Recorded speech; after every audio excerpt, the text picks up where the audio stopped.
All right, guys, you have finished. You're done. Give yourself a pat on the back. Proud of you. Proud of you for being here, and I appreciate you being here. So hopefully you've learned some things. Hopefully it was some new information for you. At this point, here's what I want you to have some takeaways. There's like 4 takeaways that I want you to have, right? First, you only have to build that watermark once. You don't have to rebuild it every time. Just make sure, like I said earlier, you're saving it in somewhere that's permanent. So you saw where I save mine on my desktop in a folder that never moves. It just stays right there. That way Photoshop can find it every time. If you break that file path, Photoshop won't know what to do. You won't get that watermark in the processor. It won't make it back into that action. The whole system kind of will fall apart. Then the other thing is the action. You don't have to make that action over and over. You made it once. That's good. We're there.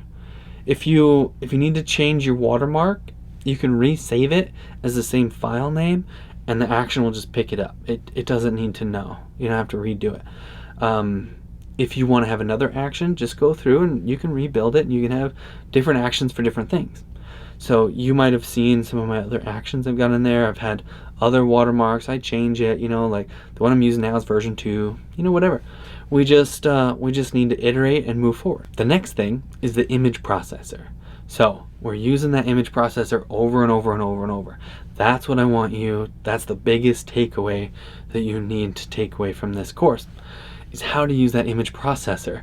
Now that it can be confusing because you know what, it's a little bit out there. It's a little bit conceptual. It's a little bit abstract. You're trying to think about taking photos from this folder into this folder, and you saw what I like to do. I like to have 2 windows open so I can visually see what I'm doing, and this is how I teach it to the people in my booth too. I say, look, we're going to take the photos from this folder where they're going to live permanently, and we are going to recopy them and save them smaller. Zip, it's going to go here to the image processor, and it's going to go back into this other folder here under small pics, and then we make an event, and we make the same structure in small pics, but we make sure to note that that's small pics, and we're not just dumping them back into the event, because that'll get really confusing really fast. It's hard to keep up with what's what. So they're in a totally different folder. They're still in the same hard drive, but they're small. They're under small pics, so we know. So it's crystal clear, and then we put that watermark on there so that it's even more clear. We're just trying to raise as many red flags as we can, so if somebody accidentally grabs that and goes to print it, they're well aware that that is the wrong thing to do and to go back and try again.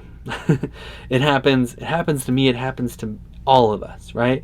So it's, I'm not dogging on anybody for that. It's the heat of the battle, right? We're in it. Things are going crazy. You got a customer here that's wanting you to get it done now because they're loading up their horse and their kids are crying. They want to eat. I get it. We've all been there. It gets late, maybe it's 2 in the morning and you're swamped with customers still and everybody wants to go home. I get it. Things happen, and that is when we really are going to lean on the system. We're really, because we're tired, right? It's the end of an event. It's this whole thing. So this is why we have this system in place that we've done over and over and over and over, right? So when it's crunch time, things go smooth as possible, because as you know, if it could go wrong, it will, especially when we're in very much crunch mode. Somebody is dying, they're waiting, they gotta have it right now, and we want to get it to them, and we want to make everybody happy. We're trying, we're doing the best we can. So that image processor, that is what we're going to do over and over and over. The other thing we're doing over and over and over is uploading to the website. So image processor, boom, website. Next, right? So once you've got this kind of flow going, things are working fast, you can do like we do and upload as the event progresses. Then by like the last couple of rounds or whatever, and the last day, everything is caught up except for those last couple of things.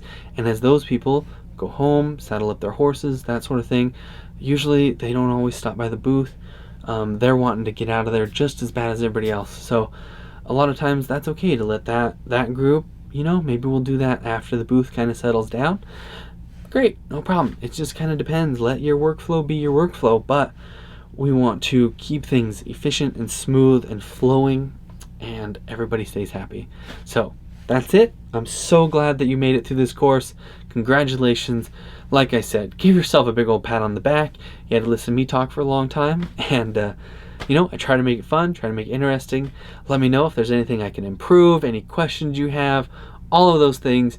If you love this course, tell your friends. If you got a friend that's a photographer and they're struggling and they want to know how to do this, hey, send them my way. Have them join the class and join the discussion. Talk to you later. Thank you, and goodbye.